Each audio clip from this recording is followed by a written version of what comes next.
Hello my friends, this again is part of a series of short videos, and the title of this short video, We Are Called to Peace.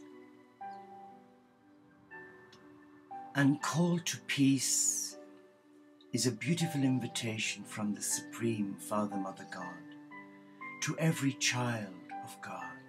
Every man, woman and child is invited to peace, to become a peacemaker. But how can you become an ambassador of peace and live in peace if there is disquiet and anger, confusion, even contempt in your heart? How can you experience the dynamics of peace in your life if you are in complete disarray? Allow me read this to you. This is a channeled message from Jesus, the Risen Cosmic Christ, on the 22nd of October.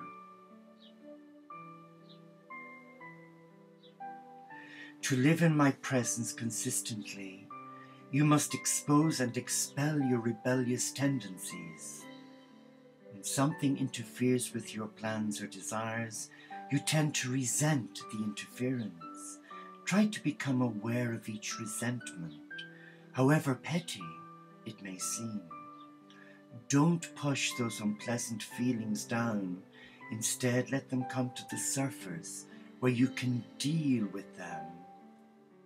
Ask my Spirit to increase your awareness of resentful feelings. Bring them boldly into the light of my presence so that I can free you from them and you can sense my peace. The ultimate solution to rebellious tendencies is submission to my authority over you. Intellectually, you rejoice in my sovereignty, without which the world would be a terrifying place. But when my sovereign will encroaches on your little domain of control, you often react with telltale resentment. The best response to losses or thwarted hopes is praise.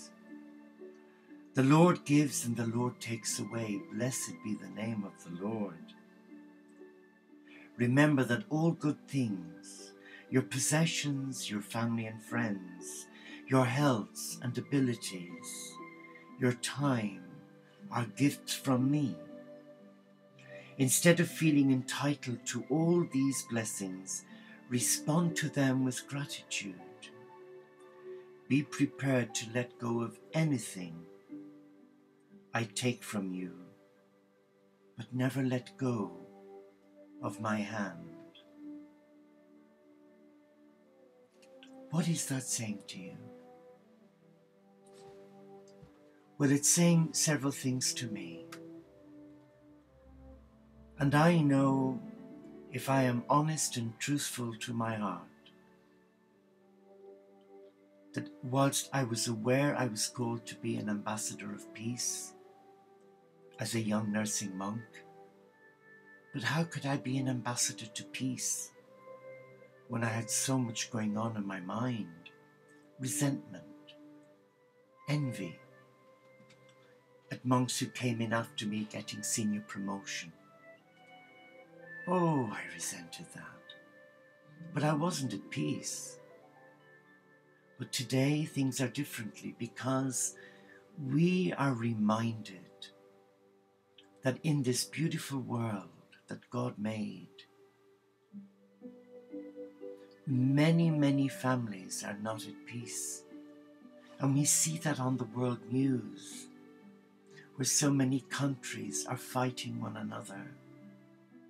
Political parties are tearing one another apart.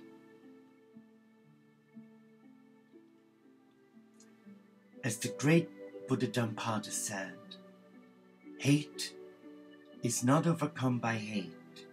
Hate is overcome by love. Peace is God's gift to us. Peace cannot be achieved by human means. Peace is only achievable when we surrender our heart to love. Because God is a God of peace. And when I say a God of peace, what I'm saying is that we were all created by God to live in peace. And because you and I have been given the gift of free will,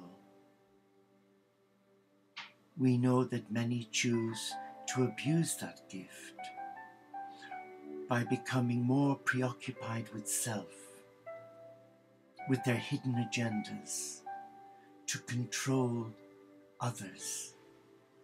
And this is what happens in every organization, even the church, even religion.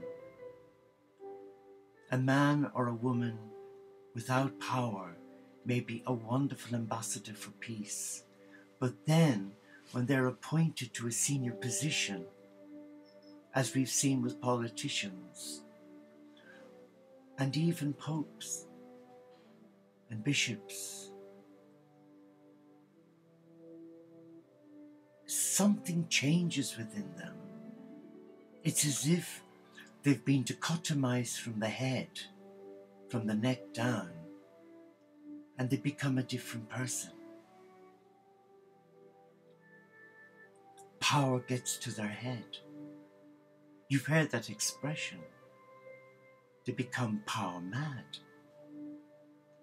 And there are a lot of people who can handle power well because they know that they're in service to the Supreme.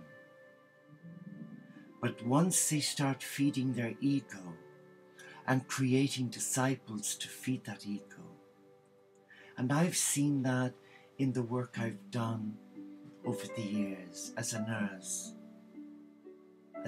manager, you see young high flyers in the nursing and medical profession, brilliant friends, approachable, amenable, pleasant, and as soon as they're given promotion, my God, you don't recognize them. And if you happen to go up and say to them, by the way, are you aware that you're becoming so disliked? And the response is always, so what? There's an arrogance that rates their divinity, where they're no longer an ambassador of peace, but an ambassador of self. Me, I will get, I will destroy.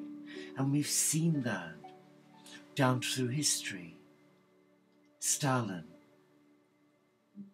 the great Tsars. We've even seen it in religion. We've seen it in church history, where some senior clerics live above the law, like what's happened around the world with Catholic priests. They thought they were above the law when they abused their positions of trust and raped innocents. It's unbelievable. But coming back to you and me, we were ordained by God to be ambassadors of love, to be ambassadors of light, to be ambassadors of peace. So that wherever we go, whatever we do, whatever we say, whatever we think or feel,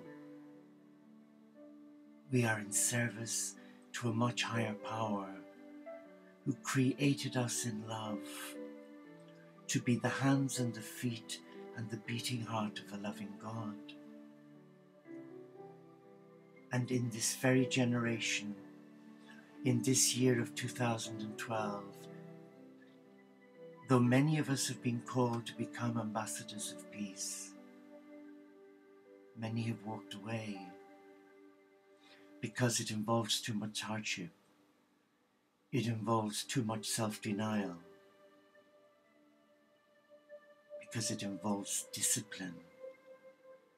To be called to peace, you have to live a peaceful life and not be in a family like I was, that's dysfunctional, where they thrive on crisis and chaos. You can choose today whether you wish to embrace peace, but you are called to peace. Bless you.